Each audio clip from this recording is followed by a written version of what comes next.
And good evening. Good evening. Welcome to another thrilling live AMA with the Skydrop News Network. My name is Vapak, otherwise known as Pete.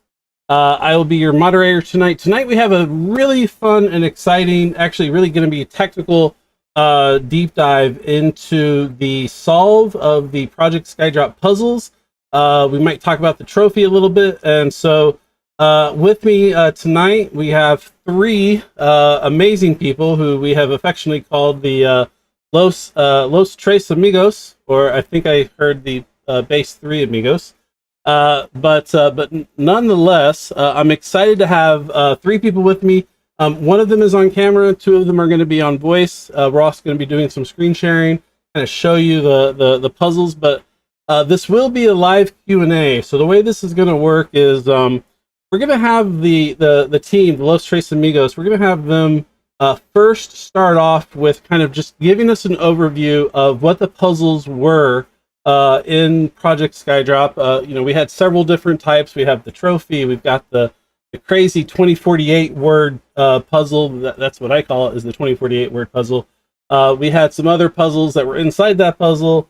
And then we're also going to talk a little bit about the scroll puzzle, which I think is where a lot of some of the analysis is going to be coming from the Los Tres Amigos. So it should be a lot of fun. Once they kind of get through some of their initial conversation, we're going to go ahead and start opening up the floor for questions, and we'll start doing some questions.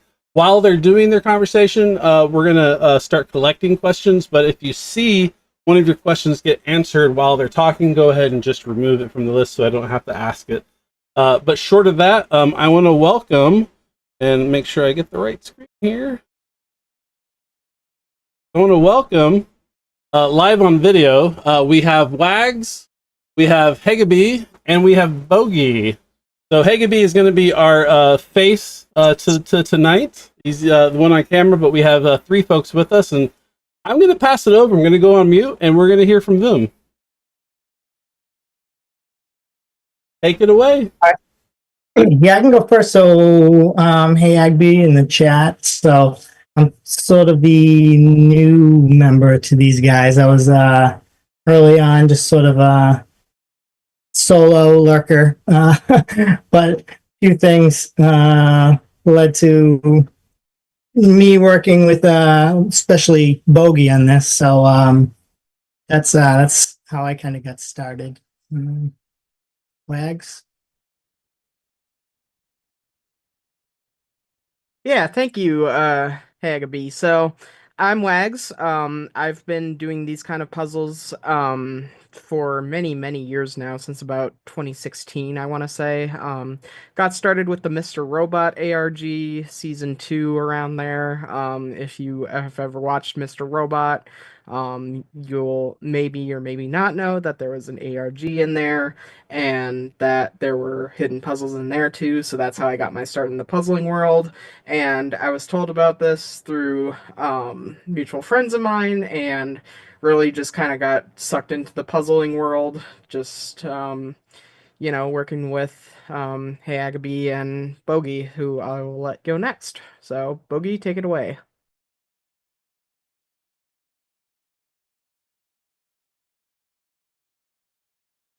Hey, sorry guys. This is Bogey here. Just getting into my Uber, headed to the airport. But yeah, as Wags was saying, he and I got connected through the Mr. Robot ARG years ago, and solved a lot of those puzzles.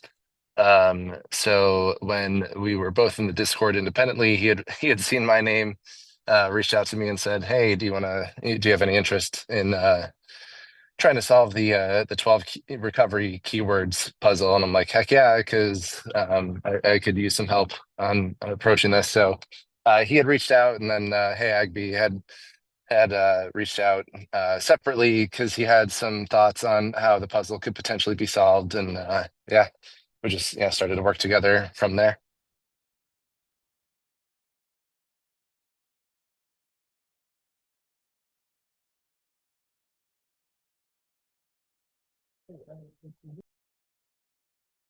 Great. If you want to, go ahead and let's do a deep dive into the puzzles. I'm going to let you kind of drive this. I'm going to take a step back. I'd be happy to dig in a little bit. So, I think the biggest puzzle that was in front of us early on was just trying to figure out what the 12 keywords were with regards to the trophy.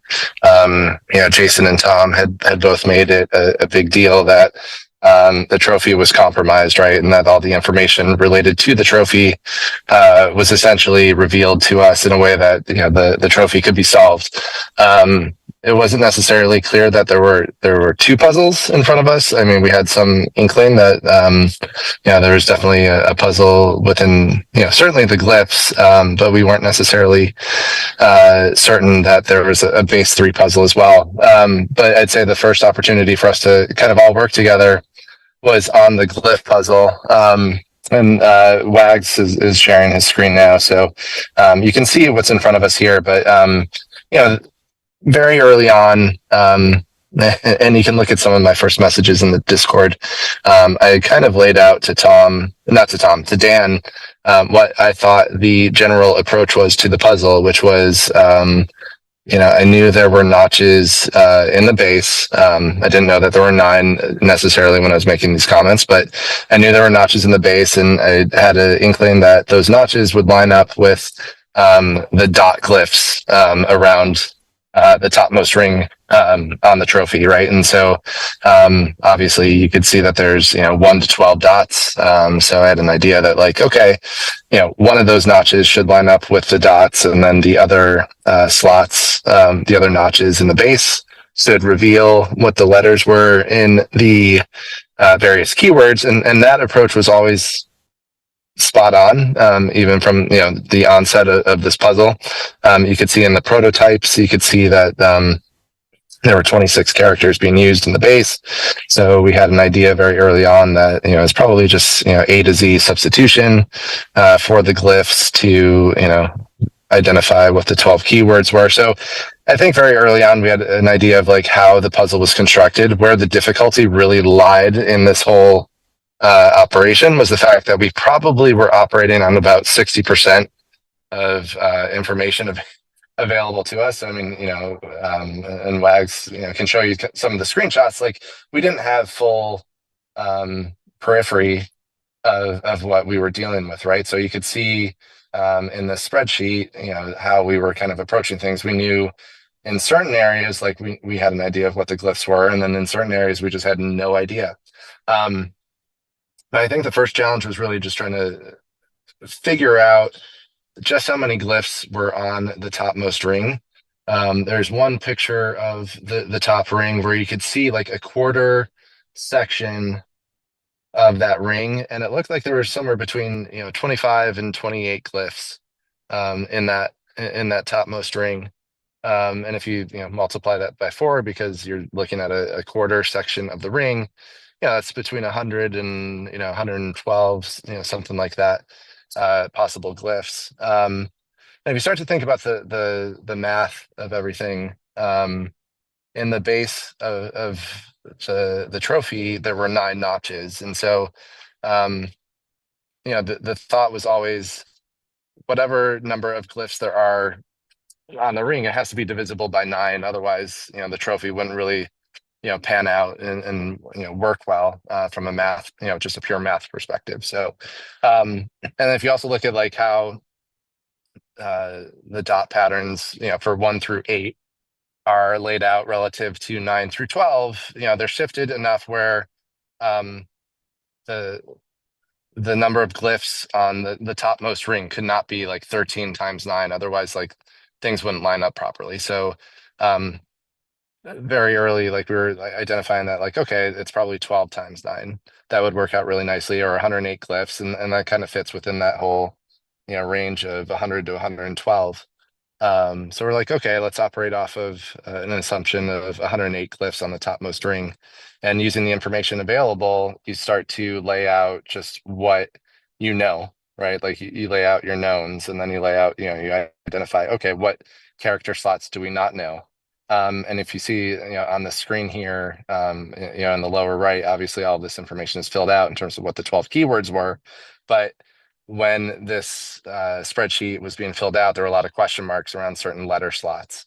And so the first word that actually popped out, I think was like word 5 or word 6. It was the word artifact.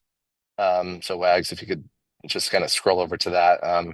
Right. So it's actually word 7, right? So artifact, I think we probably had 5 out of the 8 letters. And if you look at and this was the first word that kind of like proved that we were on the right track. We knew that whatever keyword 7 was, it started with an A, ended with a T, had an F, which obviously very much narrows things down right from there. It was 8 letters long. There were no spaces in it because we had a T for the last letter, and we knew that it was 8 letters long. And so that just kind of solidified, okay, word 7 is artifact. And if word 7 is artifact, then that sort of allows us to fill in some information. And we kind of proved out, okay, this is 1 out of the 12 words, and let's keep working through. And I'd say we probably were able to lock down, I don't know, Wags, what, like 6 or 7 words at least. Yeah, around there. Yeah, definitely. And so, from there, so if you could go to the other spreadsheet, which is the sort of keywords, where like with the 21 messages spreadsheet. So, we had identified like 7 of, about 7 of these words, and they were in some sort of order. And we could start to see like certain words. I don't know if it was the word Ovaltine or, there are certain words, maybe it was traitor or secret or, something like that. You could start to see some patterns where it's like, oh no, you know what it was? It was the word between. So that line between 2 mountains. Whatever words we had out of those, the 7 out of the 12 probably gave us at least 5 of the letters for the word between. And we were like, okay, well, we have everything but like the W and the N or something like that and the word between. And we could start to narrow down, okay, well, what keywords available to us have a W in this slot or an N in this slot. And it was really just like an iterative process of just like identifying information that we knew had to be true. And then from there, identifying other information that had to be true if that information was true. And then just, it was a cyclical approach from there. And eventually, I think we got 11 out of the 12 words. It wasn't 100% right, but we could understand what the message was. And then at some point, I'm like, what? Actually, one other final assumption we were making about the topmost ring was like incorrect. And I'm like, oh, if we just switch these 2 things, then it should work. And then like everything kind of locked into place 100%. So we knew like with basically 100% certainty that we had the clear text for that puzzle. And it was a combination of working with the glyphs, looking at what messages, those 21 messages would come out of those 12 words, and just working back and forth and just narrowing things down from there.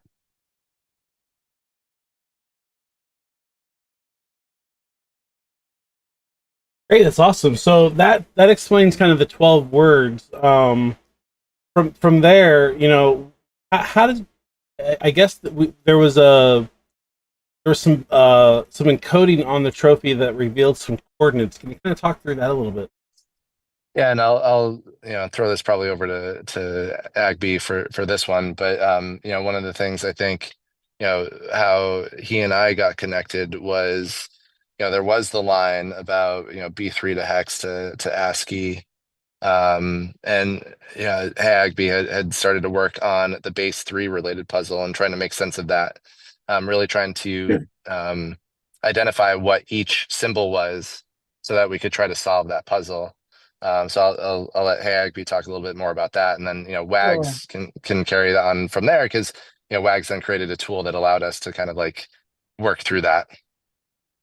Yeah, so early on, I actually spent a lot of time sort of mapping the circle, square, triangle pattern. So I shared this spreadsheet a few times in the chat. I don't know if you've seen it, but I recognize that these are 4 quadrants. We got the 10 rings, and there's no different information from 10 to 1. So basically that very bottom ring contains everything the next one does, and it just adds information. So like I think everyone now knows about it as the second ring problem, because the second ring down contains all the information you need. So I got stuck, I think probably like a lot of people, especially when we hear, I think Tom said, base 3, oh, that's intriguing. So stuck on base 3 because it seemed so intuitive that 3 vertical characters would, three vertical numbers or symbols would equal a character. So many iterations of that, just saying like, okay, this is before we even do the puzzle for Dan. This is just trying to see if I can get any words out of that. But mapping it to ASCII was sort of natural. It's like, okay, so you got base 3, he's telling us that. And 3 symbols vertically, it's, you get 27 options. That's almost 26. So the alphabet makes a lot of sense. I tried offsetting it. So none of that worked. So early on, it was just sort of like gave up on that. It didn't seem important for a long portion of the game. So, those triangles really kind of threw you off. I was looking at a base 4 for a while. I'm not even sure where. It wasn't my idea, but I think I might have seen it in the chat that it's like, it's not, 3 vertical characters. It's just one big, long base 3 string. So, and you just ignore the triangle. So once you had that, it's like, okay, well, that's, now it's not that complicated. At what point did you figure that out? Like, was it when the wood coin came out, or did you figure that out before the wood coin? I think, for me, it was someone mentioned, the wood coin was OCT. And, how that was, it didn't really, make sense immediately, but it's like, just ignore the triangles, just read one big long string. And then, we got a screen here and that's fairly, I'm a software engineer. So, mapping base 3 to hex and then to ASCII is nothing, but it's just that figuring out that it seems so much more intuitive that it would have been 3 vertical. But once you had that, you still had the problem of, it's not just like the glyphs, it's not fully photographed trophy.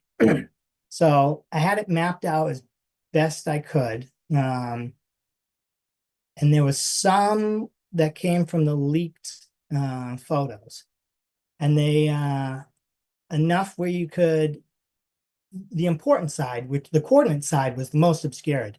So one of the images from, I think, one of the news photos showed that quadrant, I call quadrant 4. So once you had that, it wasn't a very high resolution. I don't know if there was a higher resolution one for the CDN trick that people were able to figure out. I didn't think about that, but just having that photo gave you could tell the difference between a character, circle, or square versus a space. So that really narrows it down. So now what you can do is, since it's one just big long base 3 string, when you do the conversion, even if you're wrong, it'll start the beginning from left to right will look and start to make sense. And then you just, through trial and error, like, okay, maybe this one's a circle. Yes, that's looking more, looking more readable at this point. So you just kind of keep going, filling in those unknowns until it looks more and more readable. So it did turn out that there was enough photographic information where you could kind of fill in the blanks with trial and error. What was the what was the thought process around like ruling out the meaning of the triangle? Say that again. I said, what was the thought process around ruling out the triangles? Like, at what point did you realize the triangles were not important? Honestly, that wasn't me. That was from the chat. I don't know who originally came up with that. I don't know if Bogey, you came up with that independently. I'm not actually sure where I ended up seeing that, but it's like once, you looked at the coin, I'm not sure who solved the coin. Um, but it could have been someone on Dan's team. I'm not sure. But yeah, that wasn't like a revelation from me anyway. So I don't know where that idea came from. So as we kind of evolve the process of the puzzles, like, you know, obviously there was the need for four secret words. Um, what was kind of like, how much discovery did you need around the mountain names? Like, did that throw you for a loop, or was that pretty easy to solve? Well, I think so go ahead. I was just gonna say, I think that was easier once we realized that there were coordinates. Yeah, so the clear text referenced, and I can't see the clear text in front of me at the moment, but just reference Nevada, right? And just like don't fly to Nevada, which just seemed kind of odd. And yeah, I think that, and one of the things Jason had outlined was you have to kind of solve the puzzle in order, right? So this one's the scroll keywords, but if you go to the WAGs, if you go to the other 21 messages, you'll see that the keywords are, do not fly to Nevada, right, between two mountains. And so, mountain two is a traitor. So, this was where I was, trying to use, do some sort of lookups to be like, okay, well, obviously, something like a Benedict or, Arnold or something like that would be a traitor. But also had seen, the other thing I was looking at was, do not fly to Nevada. Where's the other Nevada reference? Use two mountain names. Um, you know, the Yeah, idea right there was, highlighted. it was two mountains near Nevada GPS. So my initial thought was, oh, well, what if we just use like sort of the geographic center of Nevada?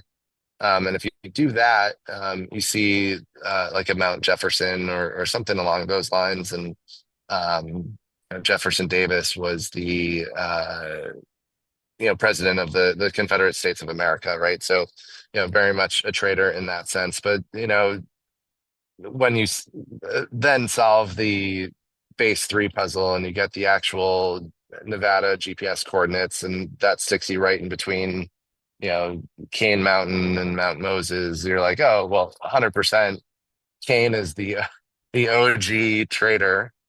And that part of the riddle becomes very, very abundantly clear that like, okay, we are absolutely in the right place that we need to be. And you can grab those values from the lookup table of mountain names. Very, very cool. Okay, so so now we've got uh the puzzle, the kind of the puzzle messages decoded. We've got the mountain names decoded. And I guess now at this point it came down to the four secret words. Now on the bounty side, did you get stuck on that, or did you happen to be able to find the four words based on either your own solve, or did you receive information from? So so once we had a definitive M1 and M2 value, yeah, there were basically only yeah, and tag we can maybe show the Google map that Yeah, he put together. But there's yeah, only really like 9 sets of values that were logical for S1 and S3. Okay, and so you kind of made assumptions on logical basis of the S1 and S3, and then at that point you were really left with just two numbers. So were you able to figure out, like find the two numbers, or was it really based on kind of the events that unfolded with the bounty trophy? You made some assumptions, and then we got a chance at the scroll jar. Like, what was the order of events there? So I think there was a few things. So Jason had made a comment in chat that he had not seen anybody reference the place at all where the bounty jar was placed.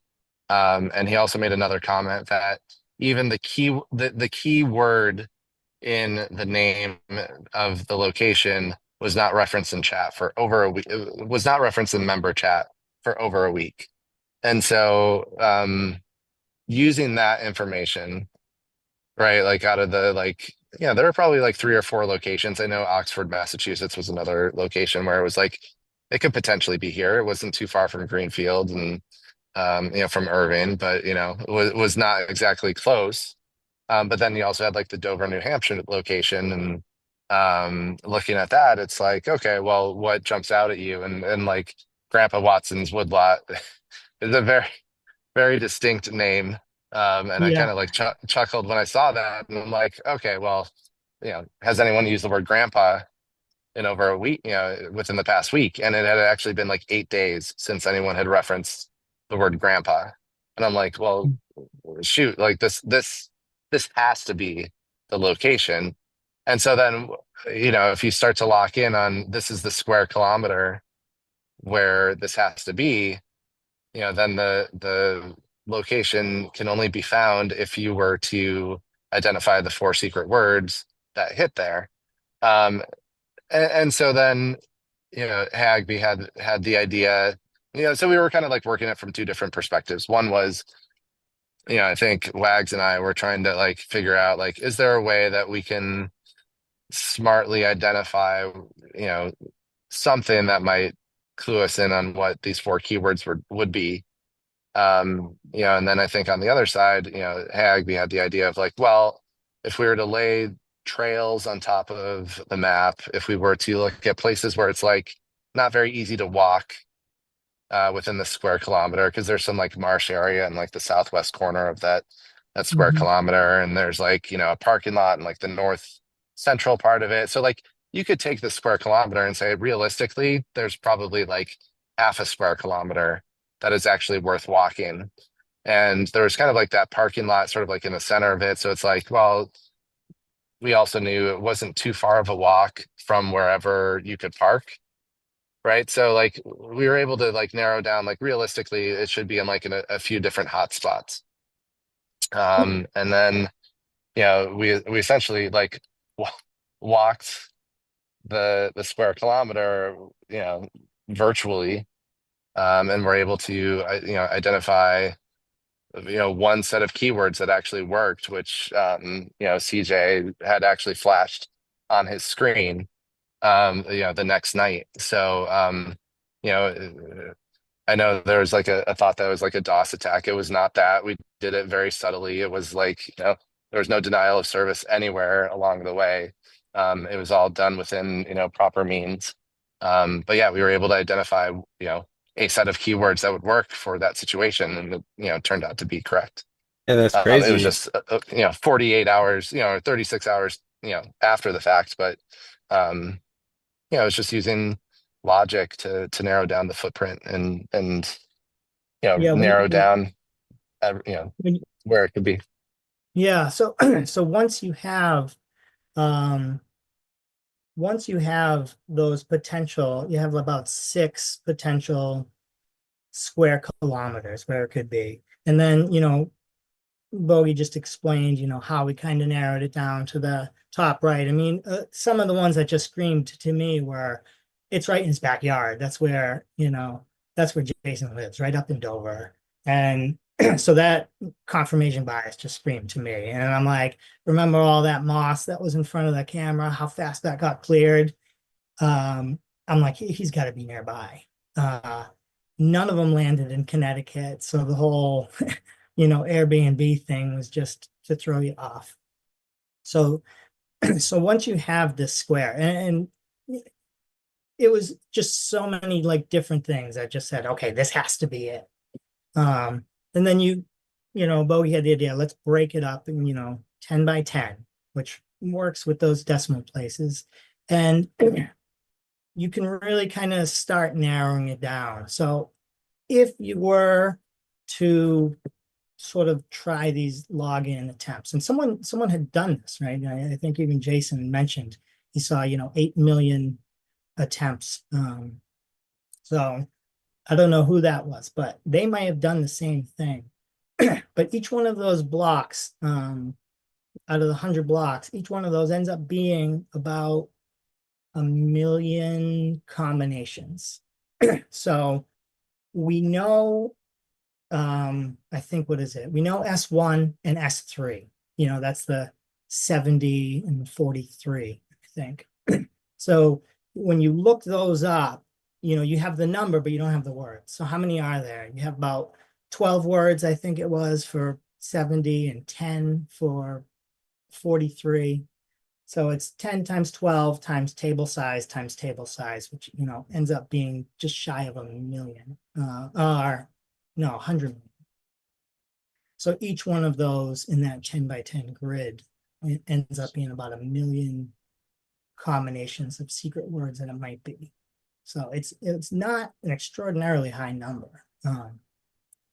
So when he came out with the scroll puzzle, he did some server hardening, which was essentially just turning on, some sort of, per IP address rate limit. So it was almost like he was inviting it to try again. So, which I didn't do. So I figured it would work, but there would have been ways around that too if someone was so ambitious. But That's crazy. I mean, on some regards, I mean, there's a lot of complexity here around, especially the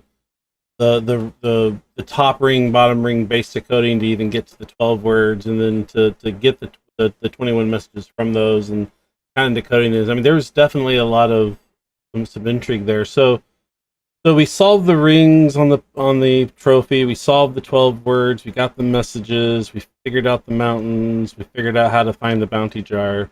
And it seemed like because of all the events that kind of transpired, Jason got really upset or confused or something, because he didn't think that was solvable, except for unless somebody had shared some words. So then he goes out, he hides a scroll in a jar somewhere in New England and says, "Here's a new puzzle. You have no information." So kind of walk us through that thought process and like, give us some commentary about like what your thoughts were when you first kind of saw the rules and saw what that final puzzle really looked like. well, Yeah, Bodhi, man. I'll start and throw it over to you. Yeah, that's fine. So when I first thought, I think I had the same idea as Jason. It's unsolvable. I can't pull 12 numbers. And people were in the chat where you're doing the statistics and pasting that ridiculously long number, right? The same number as if you tried to, crack a Bitcoin recovery phrase. It's impossible. So, but not wanting to give up, like, I don't know, maybe there's something here. So my initial thought was, okay, so if I was a developer and I was filling this table, I'd start with, 21 times 2048, and I do a random fill out of the 40 characters you have, alphanumeric plus the 4 special characters, I think was in there. But then when you go back to manually type in your secrets, the message, you're now changing that random fill. So I was looking at it wrong, very wrong, from a message perspective. You got 2048 in a message. So if I start typing it in, maybe that's going to offset the distribution and I can identify it in a column. Well, I can't do it that way. So when I told Bogey about that, he can tell you an actual good way to do it. Yeah, I mean, I think so Jason's puzzle was reactive to 2 claims. One was that, and I think the guy who ended up solving the first part first, right? Phase 1 of the scroll puzzle, I think it was Mike. I don't know if it's 6899, but he had always laid the claim that like you don't need the trophy to identify the 12 keywords, right? And I think that was like one thing that stood out to Jason, that was like, incredulous, like, of course you need the trophy, like, how could you not? And the other thing I think, which, you can see, Jason's reaction to us sort of like smartly walking Grandpa Watson's woodlot, right?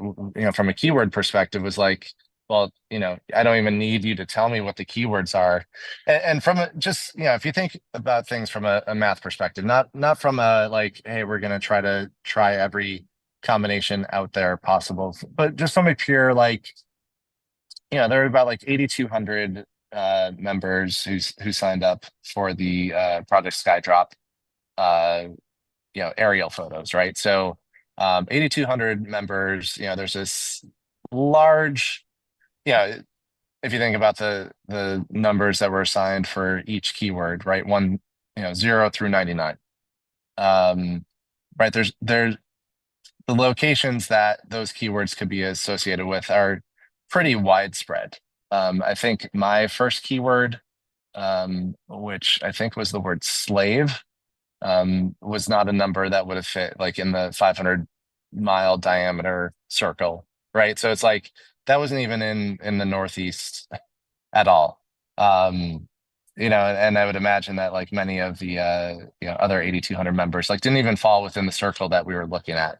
And then if you narrow things down from there, like the odds that you would have collision within a 1 square kilometer section of any map among the 8,200 members was like so small that like, if you got your one hit, that was like very much likely going to be the one hit. It was like 99.59% chance that like, if you got a match for your 4 keywords in a square kilometer, like that was the solution.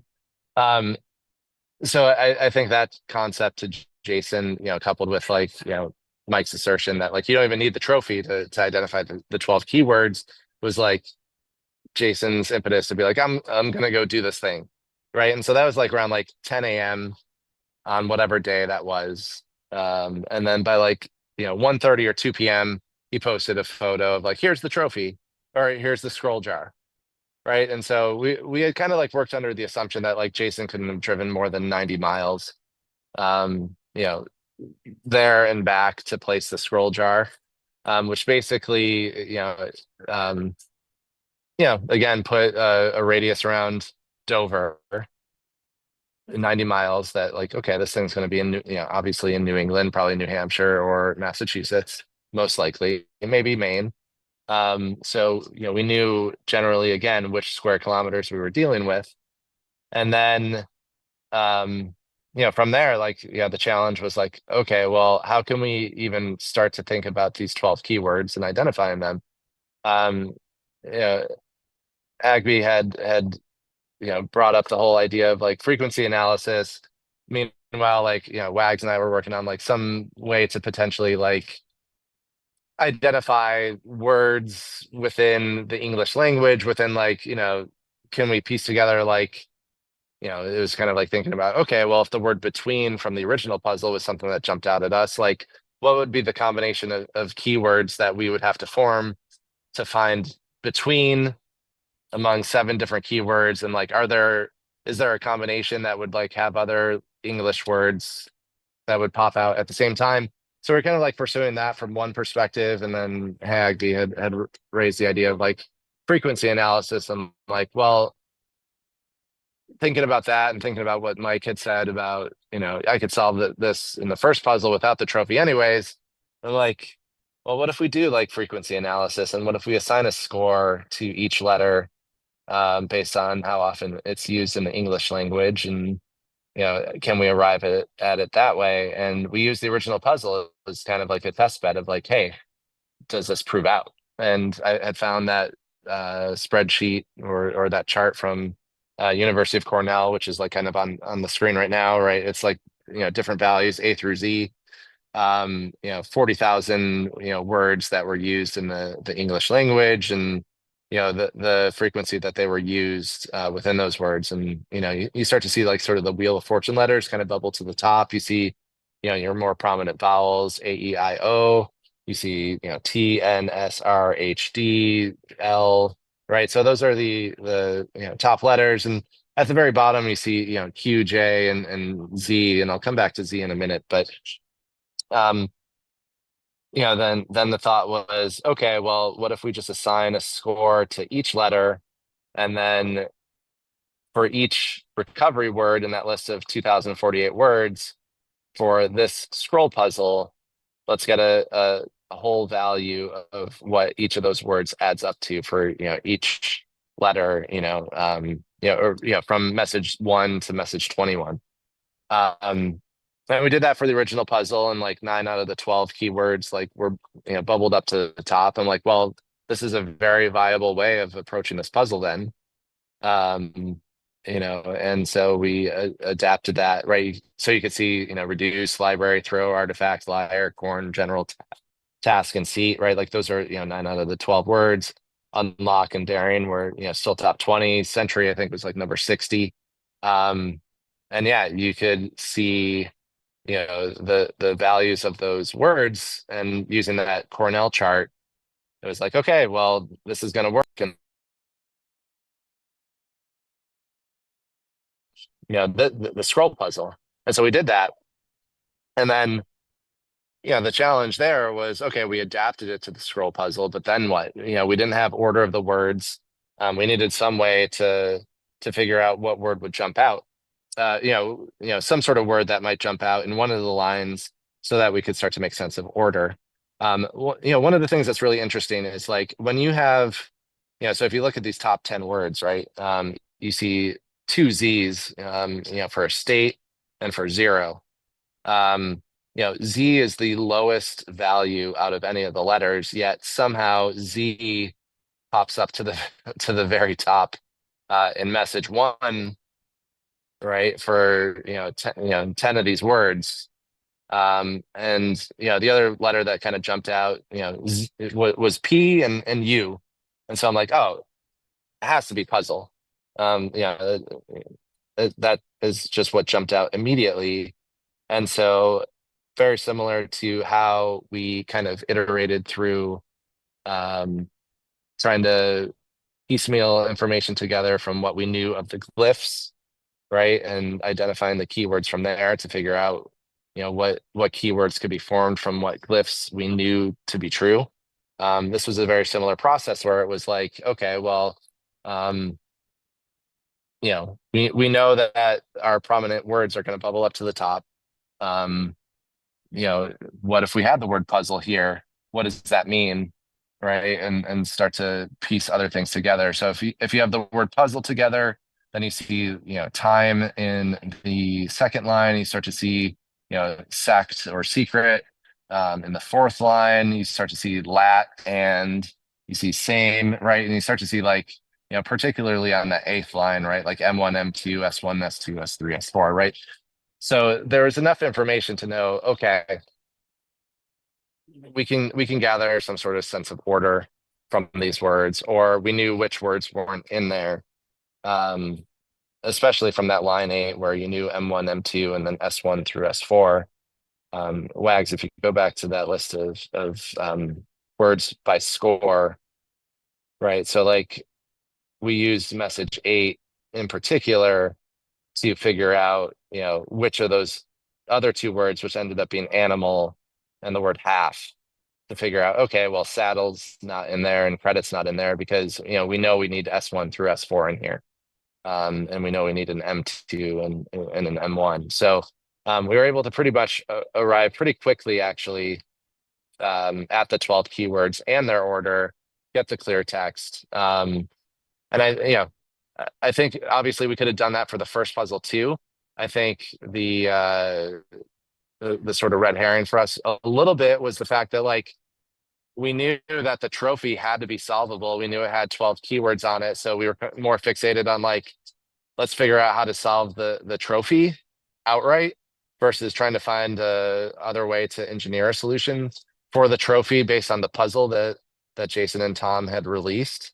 So it was a little bit of a distraction trying to solve the trophy in hindsight, but at the same time, we were still able to find a solution for the scroll puzzle, not having any sort of trophy for this one, because we knew there had to be some way to solve it. Yeah. Yeah. So, real quick. So we do have some questions in the Q&A, but I am monitoring chat. I think some folks might have gotten lost around the way that you were you talked about scoring the letters, and Sure. how did you arrive at what the value of a letter was? So yeah, so that's this Cornell chart. So some University of Cornell study took 40,000 words in the English language and said, how frequently are these letters used in these 40,000 words, right? And so, obviously you're going to have heavy vowel usage with any word, right? Vowels are probably going to constitute, let's say 50% of the letters in sort of any given word. So those are going to just kind of like naturally bubble up to the top. Obviously, U is used, far less than the other four vowels. But and E is, definitely the most popular letter. Out of those letters, among those 40,000 words sampled. And then you have other consonants, and those are, again, scored based on their usage in that random 40,000 word sample. It was just something that was like, hey, can we use this weighting, and does that weighting work with our original puzzle? Another approach could have been like, let's use, Scrabble tile values, and knowing like, Q and Z are worth 10, but like, your vowels and certain letters are worth 1 point. Like there's different ways you could approach how to score each letter. The important thing is like trying to find some way to score the letters, and then adding up that cumulative score across the 21 letters for a given word. Yeah. In this case, this chart just happened to be gold in terms of like, hey, this gave us like 10 out of the 12 keywords on the first pass, without any effort on our side, really. Yeah, one thing I wanted to add. So if you just look at these words at the top and you kind of scan across all the messages, these are letters, right? If you scroll all the way to the bottom of this and start looking, if you scroll to the ones near the bottom and you start seeing what these words would give you, it's words that have a lot of numbers in them, a lot of dashes and characters, and you're like, well, you can't really, this is just full of numbers and equals and dots and stuff like that. It's like you couldn't really make a message out of that. So so I think not only the Cornell table giving you the distribution of the actual letters, but because 0 to 9 and these special characters, so we only have 40 character set, and how many? 14 of them are 0 point values because they're numeric and the special characters. So those get 0 point values.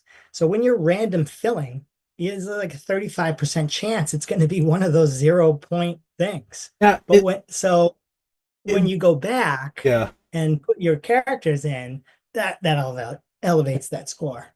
Now, in the original puzzle, and just kind of thinking about the 21 messages in the original puzzle, I believe Jason had used some special characters. Like we had the greater than sign because it was like, base 3 to hex to ASCII. It looked like there was some periods. But in the scroll trophy or the scroll puzzle, like it was all letters, right? Like other than a few numbers.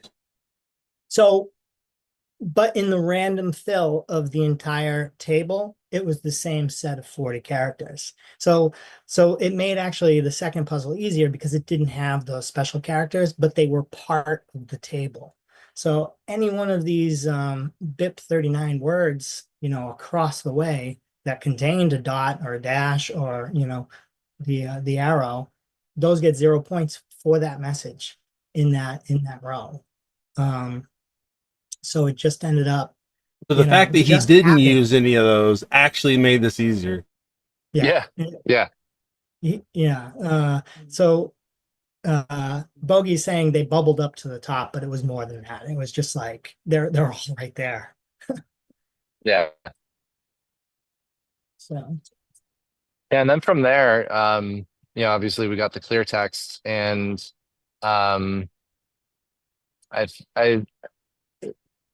we had figured that out, figured out the clear text, and then I think I forget who had referenced like, oh, someone had solved it.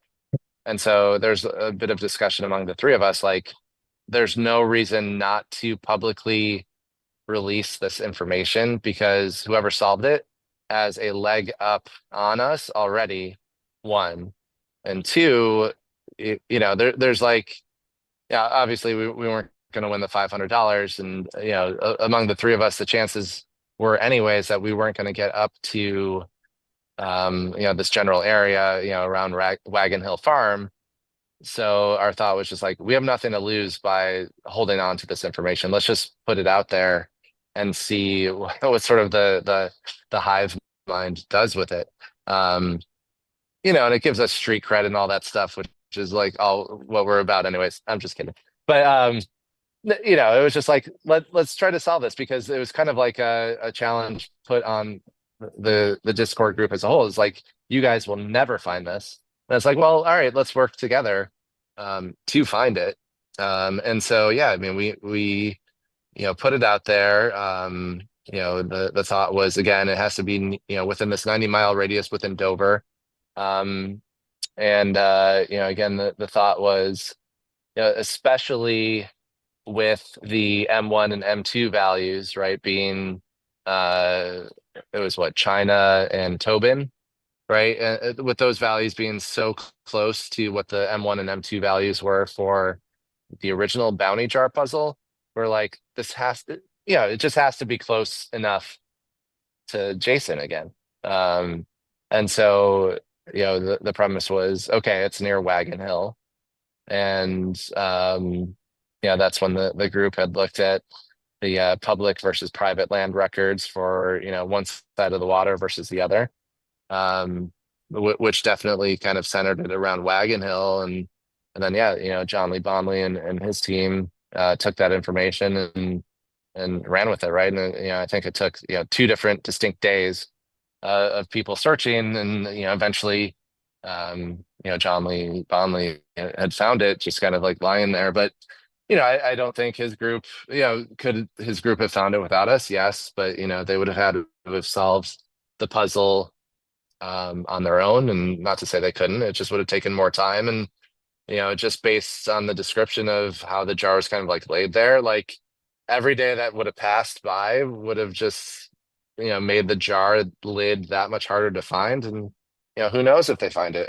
I don't know, but it was more just like, let's put the information out there. Let's let the group as a whole, try to solve things. And I knew I wasn't going to get up there anytime soon, so I'm like, I have no reason not to share this information. And it's part of the game, right? Is like, do you hold on? Do you hold on to your cards, or do you play them and let others kind of take your work and run with it? And they did, and it ended up kind of like working out in our favor. They that team did was kind enough to say, like, look, we used your work to arrive at finding the scroll jar, and we'll compensate you appropriately for it. And it ended up working out, which is great. That's crazy. That's crazy. So, and just for clarity, I want to be really clear on this. This was a solve without needing to know 4 secret words. So let's think about the other scenario, which was, you find the thing, right? So like someone could have gone to Grandpa Watson's woodlot, not knowing, Dan's 4 secret words, and found it right within that 1 square kilometer, but they would have had to have walked that 1 square kilometer to find the jar. And even if you know those 4 coordinates, that would still narrow down Dan's words to like one of a combination of like 10,000, let's say, right? And that's the same thing with like Tom's words. Like, we knew where John Lee Bonley had found the jar, right? Like, that was one of the things we were very clear on. Like, if you find this thing, please record the words or the GPS location, right? So that we could at least identify like what the smallest subset of words was. And I think it was like a combination of, the words are here, right? So it's like 10,500 different combinations of words. Our group did not, attempt to, run this list against the servers, but someone else did, and they found that you could log in with Lord, Devotion, Master, Property, and again, referencing the very small chance that you would find a collision of 4 words within any square kilometer is so low that like that has to be Tom's words. And so, I mean, there's yeah, and so what was Joan Lee missing? He was just missing two so values. he didn't have S3 and S4, right? So Yeah. like, we were all working under the assumption we knew what S1 and S2 were. That was the assumption, right? S1 and S2 has to put you in Dover. And M1 and M2 puts you at Wagon Hill Farm, and we didn't know what S3 and S4 were. And so that narrows you down to that sort of square kilometer. And the group had looked at different public versus private property records, and it's like, okay, well, of this square kilometer, really 40% of it is the place we should search. And yeah, I mean, different members had searched different parts, and I think Jason had made the assertion that it would take you like 4 days to like really vet a full square kilometer, but they were able to knock it down to like a day and a half. I think it was part of Saturday and then like a Sunday morning, and then John Lee had found it, right? Like, search is done. And that was because we used other information available to narrow down where it could logistically be. And even then we didn't have Tom's words. And I think, it was just like, okay, well, for posterity purposes, let's take the final location of this jar and try to figure out what Tom's words were. And we haven't had confirmation that those are Tom's words, but they have to be. I mean, there's no other possibility. Mm-hmm. And just for our curiosity's sake, from the point that we got the scroll puzzle to the point that you had to solve, how much time did you spend? I think we probably spent. So we posted the clear text of this scroll puzzle. So like the phase one, I think Mike had solved it like Saturday morning at like 12:30 a.m. Right? So midnight, late, Friday night going into Saturday, right? So that wasn't known to us at the time, but I think Agby had raised the idea of like frequency analysis, and then I woke up Saturday morning and I'm like, oh. It was a couple hours, because I remember you messaged me in the morning and I was just going about my Saturday, and you were like, is this what you're talking about? I'm like, sure, I'm not paying attention. I'm like, and I'm glancing at my phone. He's like, I'm getting close. He's like, you good with splitting the money? And I'm like, what is going on? And like couple hours later, he's like, got it. I'm like, what? I'm like, okay. So it was pretty wild, but I'm like, I wish you did this Friday night, I know, I wish I did too, but I think it ended up working out better in our favor. So we posted the information. I think the lesson learned here is, don't tell a room full of treasure hunters and geopuzzlers who understand frequency analysis, this puzzle is not solvable. Exactly. I think the challenge, it was framed up as, the initial bounty jar puzzle was like, probably only one man can find it. And that actually, certainly wasn't true. I think, given another 48 hours, like, maybe 36 hours, one of us could have gone up there and grabbed the thing, not to pull a CJ, but it's just like, from my perspective, it's more like, could this be done? Right? It's framed as like, probably only one man could do this. Well, it's like, well, probably is not true. Others could do it based on the information, but with enough time. But certainly it was found by CJ before we had arrived at what Dan's words could be. But it was possible. And then Jason's proposition that like, okay, this phase two, like, we'll never pay out the $2,000 was another challenge. It was like, okay, well, let's game on, let's figure it out. So I know that a big debate in Discord, and even myself, I was part of this debate. I know a big debate in Discord was that the scroll puzzle, it wasn't similar environment to the bounty puzzle. And so the question I want to pose here is, if we went back and like erased time, we had no recollection of any kind of trophy, no recollection of any kind of cipher device, we had no prior experience to this type of puzzle, and we look at just solely focused based on, say, the scroll jar puzzle, like, could you have done it in the same amount of time with no information, or would it have been harder? And kind of walk me through your thought on that. I have one thing to say about that. And so after doing, Dan's puzzle, the first table, you realize that you're dealing with plain text.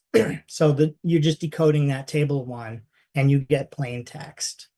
So you didn't know that until you decoded it. So it could have been, another cipher on top of that that did hide any of that frequency, differentiation. So going into the second puzzle, or the final puzzle, you did know it was absolutely going to be plain text. So could you have guessed at that for Dan's initial puzzle? I think you could. Now, I think Bogey put it best when he was saying no one really look how quick it was solved by 3 different people that night. We were so distracted by, we know we needed 12 words and we knew where to get them. So it was just a real pain to get them, so it was like no one was thinking about, can I solve this table 1 without the 12 words?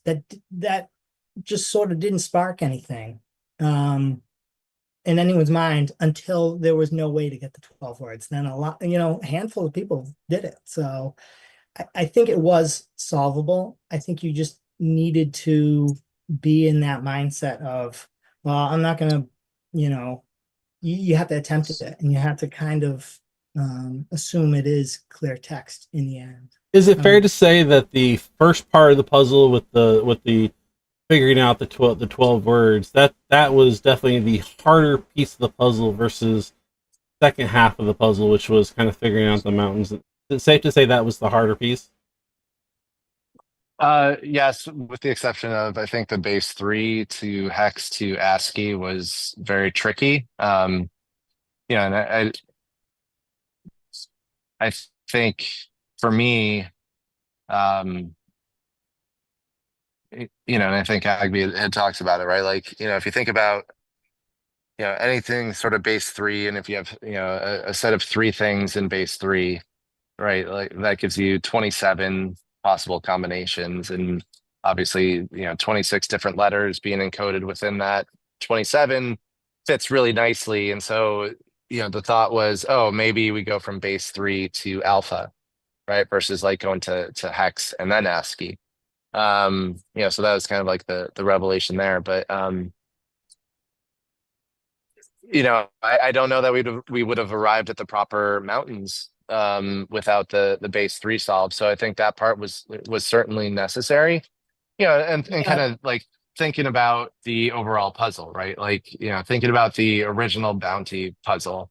And the fact that, like, okay, well, what's the puzzle that like Jason and Tom can construct based on the fact that, like, yes, they think that the trophy is compromised, but yes, at the same time, the trophy is probably the quickest thing that can give Dan a little bit of a leg up on us because he has the trophy, right? So he has the 100% of information available to him to both solve the glyph puzzle and the base 3 puzzle.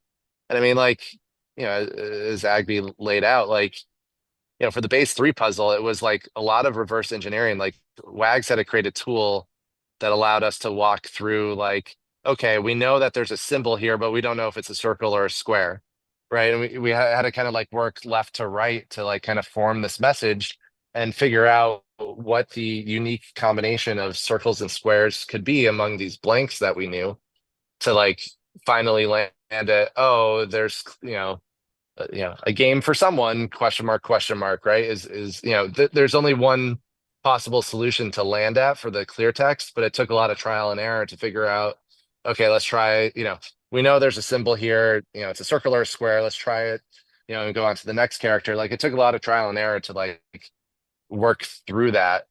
But that was something that like Dan could work very quickly through. the other thing I think that was really tricky very early on for the first puzzle was the fact that like, Jason wrote it up as like, starting with message 3, obviously, like each step of the puzzle, each of the messages, kind of progresses into the next one. You have to start with the first one, starting with message 3. And it was like, and he used the word obviously. I'm like, why is it obvious? Right? Like, I was like, why is it obvious that message 3 is the one that like, is where the puzzle begins? And so like the puzzle itself was really confusing how it was kind of like presented. But the only thing that I knew that like had to potentially be solved was like, we got to figure out what these 12 keywords, because those have to give Dan some leg up in some way. And they probably are using that in some fashion. So let's just start with the 12 keywords and see if like that gives us any information. And then, once you start to identify like, okay, we have 7 of those keywords, then you realize that the structure of the 21 messages is actually a 12 by 21 grid, right? And then you start to realize, oh, this is just straight up clear text, and we could start to make sense of it. So with that structure being the same, the second part kind of like was a lot easier to figure out. We just had to figure out a different way to arrive at the 12 words without a trophy. Yeah. Which in hindsight, we could have arrived at the 12 words for the original bounty jar puzzle without a trophy too. We just didn't know that was a possibility because we were so distracted by the fact like, oh, we got to solve this trophy. Yeah. So yeah, Wags, if you don't mind, just because I think it's interesting to look at. Agby had posted this image in Discord that as you were talking about filling in the blanks, this actually helped me kind of visualize what you were talking about there. So you're saying that you came to the realization that there was some blanks here, you just didn't know what they were, and you started trying to like use some method of deduction to figure these blanks out. Is that what you were saying? Yeah. So here it's like based on all the images and everything. This was that fourth quadrant. So anywhere there's a question mark in this, it's like we could see a blurry image of this quadrant. So we're like, okay. So in that application, I ended up writing an independent one that did a similar thing. So it's like we don't know if it's a circle or square, but we do know from this blurry image that it's not an empty space character. So what you do is, from top, down and left to right, you can start trying different ones and put random ones in, and, let them all just, the computer just randomly assign, okay, this circle this time, square this time. And it'll start looking more readable. And as it gets more readable, then you peg the ones that made it look more readable from top down, left to right, until you get the whole thing. Yeah, so Wags, if you go back to your tool, and you were to take the first line, right, and then zero out like the second and third lines. So the way that the base 3 ends up working out is like it's a 100 character string. And so, but you can work left to right. So if you had that first line here, right, for like a game for somebody, or sorry, a game for someone, right? So so you have the first line, which is on its own gibberish, but if you were to like pad that so that string that you see has, zeros for lines 2 and 3, eventually, you'll start to see like, and Wags is just, adding the zeros. At some point, we'll hit 100 characters, and you'll start to see like a game, or yeah. Oh wow! Yeah, right. Look at that. Yeah, right. And so, you could format that so it looks more like 3 lines, right? So you could see, okay, well, we have the first line, and what Agri was saying is like, the second and third line, we could see, okay, we know there's a character here, versus like we know where there's a 0, and we could start to fill in, from left to right, 1s and 2s, and start to work through the puzzle that way. And there's only really one combination where you can get some clear text output, with those known ones and twos. The zeros were very easy to discern. It was the ones and twos. You can't tell a circle from square, from a very blurry image. But eventually you kind of arrive at like, so, if you were to zero out that last line, right? That whole thing, eventually, you see like a game for, right? A game for SO, right? And then you start to still work left to right on that third line. And eventually it's like, a game for someone, question mark, right? And same thing for the GPS coordinates. That was the hardest one to kind of identify. And that's where Agby had like, some screenshot of, a good perspective of things that I don't think I had seen. But he's like, I know where the spaces are. Yeah, and that helped. Yeah. That reduces it a lot, Yep. So. And then once you saw like the 41 or whatever the number, 40 dot, whatever, right? Like once you saw 40 dot, you're like, oh shit, these are GPS coordinates. And, we know that we're dealing with, some numbers, a comma, negative symbol, right? Because you knew it was, from that, you could kind of like work backwards and say, okay, well, this should put you in Nevada somewhere. And so you could identify like what the general GPS coordinates should be roughly. And then eventually you arrive at like what they ended up being, which is like this, 40.10758 or whatever it is. It's hard to see on my phone, but it was just trial and error. I think when I first did, we were almost doing it like at the same time.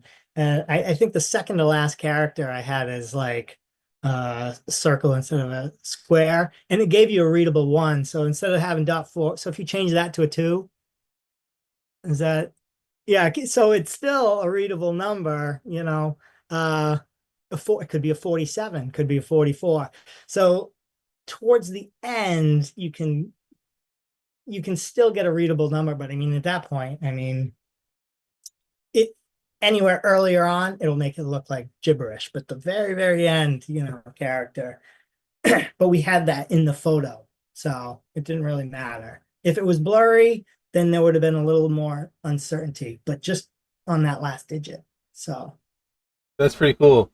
So, and you guys kind of guide me a little bit. Is there anything more you want to show, or should we dive into some questions? I would just like to share that I do have a few tools that I had made throughout the course of the puzzle hunt. So if I do pi 3.12 and then project Skydrop scripts, Skydrop scripts. So I had made this little tool earlier, and basically what I had done was I had combined some of the other tools that I had made into just one big file, and I'll publish this on GitHub so that everyone can see it. So you can see here like decode 12 secret words, decode base 3, decode linear A, locate coordinates, recover, table statistics, etc. So if you go to like say option 1, for example, which file do you want to run against? Bound to your scroll, so we'll do scroll. And it just does that little calculation there with the words that you give it and does the table filling in and everything, and it tells you what English words it found in the ciphertext. So, that kind of thing. So I just wanted to show that off. But yeah, we can go ahead and go into some questions. I don't mind. So, and I guess looking at this real quick, so it's finding some of the English words. Are you using like a known dictionary, or like what are you like? What is you comparing against for the words? So for the words, if you go into the source code of the code 12 secret words, you can see up here there's an import called NLTK. That's the Natural Language Toolkit in Python. So all it's doing is it's just downloading a big word list from NLTK, and it's setting it as a variable in the script. And then once it goes through, it separates out everything, and then it just looks for English words in the ciphertext using this runner function. So this is really cool. One of the questions that was actually asked by Christina was, what code types of scripts run to do any of this? And I guess this is pretty much solving this. out of curiosity, like, how much time did you spend writing this? Hours. Seriously, it took me hours to write all of this, all these scripts and iterate through them in a way that would perfectly work with what we were trying to do. And I spent days on this, not really per se back to back, but just like when I had time, I would just jump on the computer, do a little bit of coding, make sure it worked, and then went on about my day. But yeah, this took many, many hours to work through and actually, get to a working state. So, it's like, which names do you want to find in the secret words table for this function? So like Tobin China, and then 4370, and then it'll just run that and give you a list of all the words that are matching those parameters and then give you the coordinates at the end. So Wow, yeah. that's awesome. And you're going to publish this? Yes, it's already published. It's already on GitHub. I will drop a link in the Discord so that you can paste it in the chat or what have you. Yeah, and I'll add it And to the description of this YouTube video as well. yeah, please do. Yeah. So anyone can use this. I have a license file that specifies, GPL 3.0. So basically you can make copies of it as long as you keep it open source like I have, then, you can do whatever you want with it. So Okay. Well, we don't have many questions, but I do have a few. So let's jump into a few of them. And there's no order here. I'm just going in the other than the fact that we're going in the order in which they were received. So the first question I actually got is not really about this. It's are you guys going to remain a team for the A Bounty for All and other hunts that might be going on? I mean, I'm open to that. I'm not sure about Bogey or Agby, but I'm definitely open to that. Sure. Yeah, sure. I mean, I don't have anything planned about that Treasure Inside book, but I can't really devote the time I did to this. So it really sucks me in.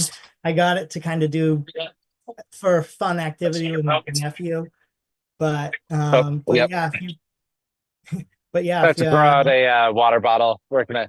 Oh, Okay. I think somebody if, is somebody's at an airport. So yeah, but yeah, if you're gonna do another one, I'll be around. Yeah, I would totally be into it. I had a great time. So I wish, I got with you guys a little earlier, So it was actually after, it wasn't until like the jar was already gone that, some questions I started messaging Bogey and whatever. So I was late to it. So, but had a great time. hey. So the next question here is, and again, I think reveal as much information as you want where you feel comfortable. The question here is, what are each of your guys' educational backgrounds? Like, did you train for this? Do you have degrees? And they kind of added a comment here. They're so impressed with the degree of technical acumen that's going on here. So if you don't mind, let's kind of give us some background that you have on you. I guess I'll go Uh, first. So, go ahead. yeah, I am currently pursuing a major in cybersecurity at the local university here, which I will not reveal where I'm at, but just local university cybersecurity program. But yeah, I've done these puzzles kind of since I was, like I said, back in Mr. Robot days, 2016 about. So I've been doing these kinds of puzzles ever since then, and I've just been enjoying the hell out of them, honestly. So. I guess I'll let Agby go next. Yeah, so I'm a software engineer, mostly cloud software. I've been doing that for cloud software for a decade at least. And then my professional career is probably 2 decades now. But so I try to attack everything with software because that's what I know. So early on in the game, I have my bachelor's degree in computer science, not like a master's or doctorate or anything like that. But early on, the biggest hurdle, because I was trying to solve this with weather as well, it was like, where do I source these radar images? And I eventually ended up writing some software that'll create this heat map from radar, but it took, it was the trophy was gone already. So it was really the hurdle was knowledge about weather and the different um, map layouts like they have and how to pull those down and do all that. But really, like ChatGPT nowadays, it's such a tool for a software engineer because I know what I want to do writing software, and I can just ask it and it will give me a template. It could be 90% correct, and I'll just go in and change it. So it's like it just lets you iterate so much faster now. So some of the scripts that I wrote, while you're capable of doing it on your own, it would take a lot longer. Especially now, you ask and you get it, and so I almost treat it like you're giving it out to an assignment. You're checking if that's correct. If not, you make the corrections, and then it's there to run. Um, so yeah, software. That's what I know, and the main tool I try to use. Yeah, Bogey. He's not on the plane. Yeah, no, I'm through security now. What did I miss?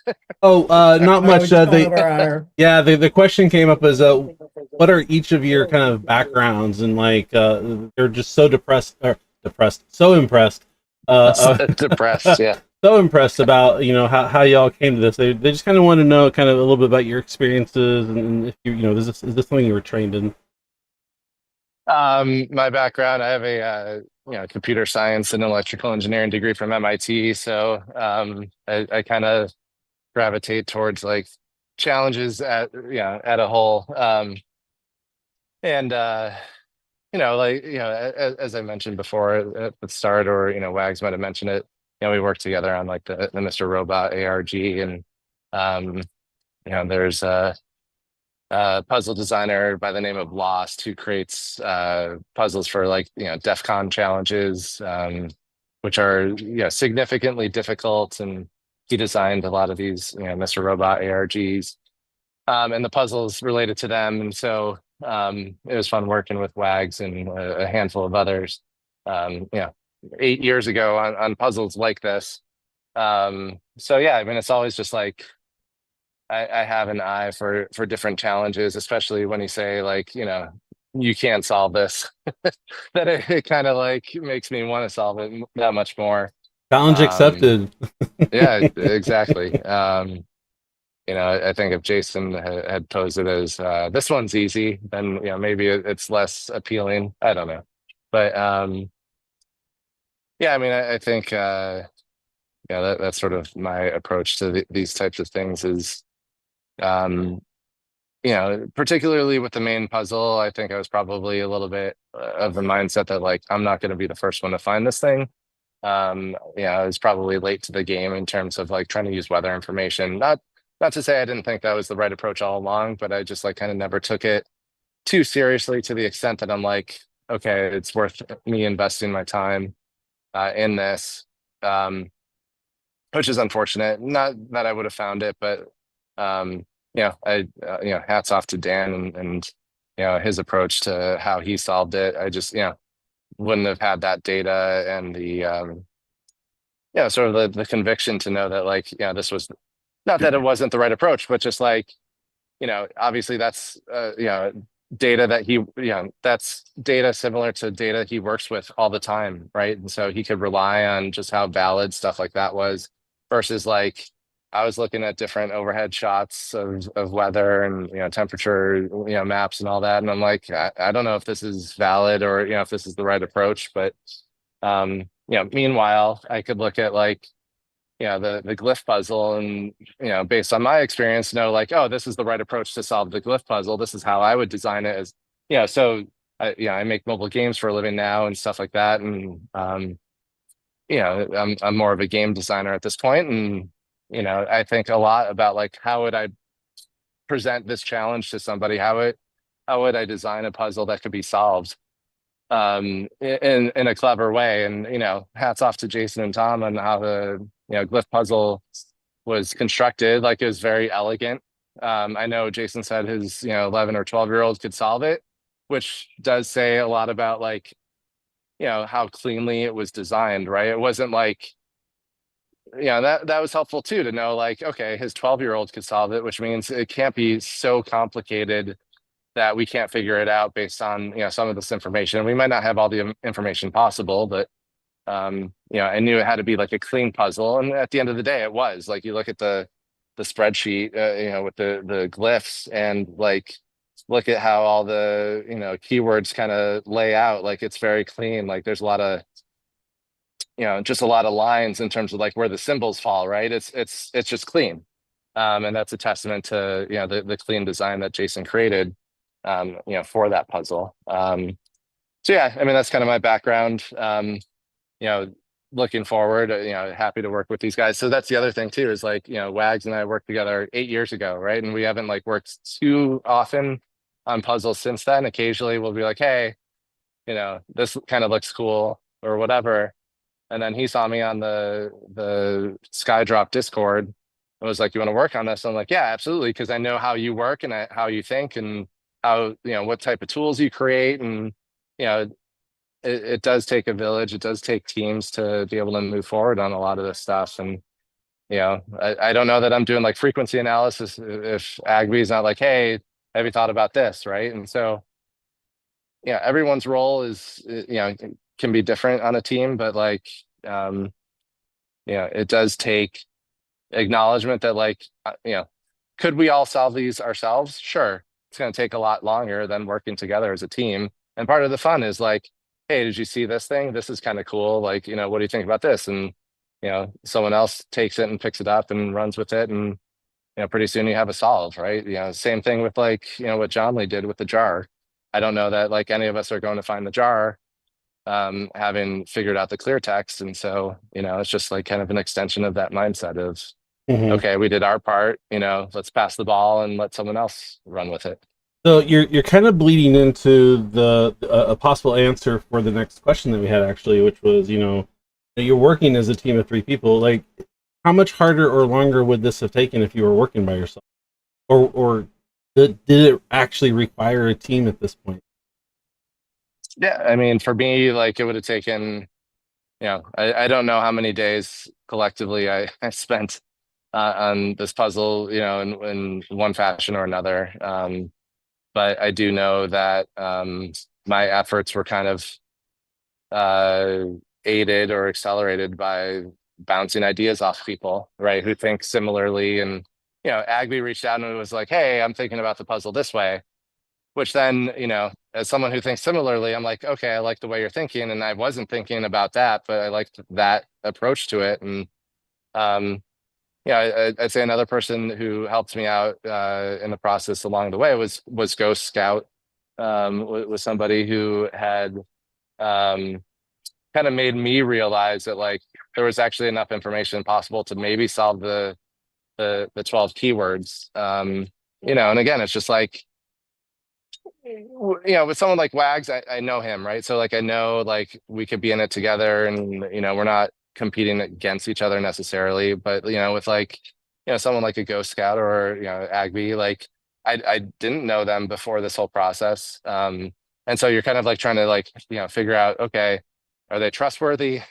or not, right? Like that's part of the game too, which is fun. And Until bounties are taken, I guess, right? Well, exactly, right? It's like, but that's part of it, Yep. right? And that's that is the fun part. Like Wags and I, for the Mr. Robot puzzles that we solved, like we were parts of smaller teams, and like maybe we would get stuck, and we'd be like, you know what, let's get the other people like caught up to where we are. Yes, it's a risk, but at the same time, we're stuck where we are, and maybe they can help unstick us, right? And you use the information you have available at a certain amount of time as collateral to be like, all right, I'm going to play this card, and maybe we'll get unstuck. And that was kind of like the approach with the scroll puzzle, is like, I don't have time to work. I don't have time to go, hike a square kilometer in New Hampshire. So like,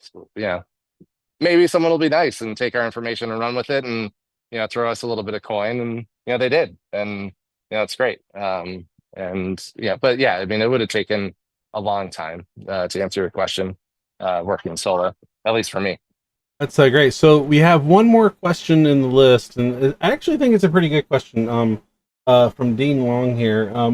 He goes, "Do you think that if Jason had used the Cornell chart for random filling and based the fill letters in the message on the same frequency of the Cornell chart, would that have made the method that you all used either harder or more or impossible?"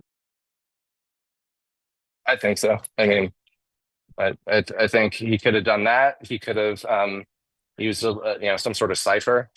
Those would have been two obvious things. Not obvious, but in hindsight, those would have made solving this much harder for the approach that we took, for sure. I know that my in opinion. in my own exploration of the puzzles, I was just so sure on the fact that okay, so you align the words, you got to find the right order. I was so on the fact that this has to be a Caesar cipher. What direction or what value do I need to add to get the next letter? Because it just felt like this puzzle before we knew it was plain text. To me, it felt like this puzzle was like, okay, this is ripe for a shift, basically. That's interesting. So that does wrap up the questions. I don't look in live chat real quick. Just if somebody has any. Yeah, actually, there is one that somebody posted here. If somebody's curiosity to all of this, and obviously there's a lot of technology that was used. There's a lot of your prior experiences. But if somebody's like really curious now about this, like where do they go to start learning some of this? What are some advice and tips that somebody might use to start to come up to speed on this? I'm gonna throw that one to Wags because I feel like he probably has good ideas there. Yeah, definitely. So personally, I learn just by doing, and I'm sure that there's some different kinds of schools of thought about how you can approach a puzzle like this, and I would have never thought of the frequency analysis kind of thing personally myself, but if you want to learn about puzzles, I would say just look around, see what you can find. Like go on to various subreddits, like r/codes I know is a good one. There's a ton of different puzzles out there that people have been working to solve for many, many, many years. Like that golden owl puzzle that was recently solved after 34 years. Another one, the Zodiac cipher, which I know was brought up in one of the earlier Q&As with Vapok. That was solved after like 52 years or something like that. And it's like, oh man, I didn't know that there were these unsolved puzzles just waiting for people to stumble on them and, kind of play with them and maybe they'll get the right answer. Who knows? So I just say look around, see what you can find online about puzzles. I not to plug myself too hard here, but I do have my own website, which I will post a link to in the Discord so that it can be included in the description for the video that's going to be uploaded. But I have my own website, and on my website, if I go over here to the my puzzles section, once it loads in, you can see looking to improve your skills. I would recommend doing the basics to training for my and other puzzles, and I developed this specifically for people who are wanting to get into puzzles. So if you're looking to get into more puzzle work and you want a challenge to solve, then I'd say go for it. Just jump in and see what you can find out, see what you can learn, and as long as you have the drive and energy and time to do so, I think you'll be very successful, just like us. So, well, fairly successful as long as you can hike a square kilometer. But none of my puzzles involve hiking a square kilometer. So, Get outside, everybody. Get your exercise. yeah. So how long is it going to be before we see a base 3 puzzle on your website? Oh man, that's a funny question. Soon, TM. How about that? All right. Well, I'm gonna just quick from the three of you. I know Boggs is about to get on a plane here. Any parting thoughts or other things you want to share? One thing I'd like to say, that what I recognize in that chat, there's a lot of smart people in that chat. So it's not like I are the only ones. Oh no. Cooley, Jeremy. I'm throwing some names out. There's a bunch of folks that are very, very smart. So yeah. I've been impressed, this whole way, and I learned a lot.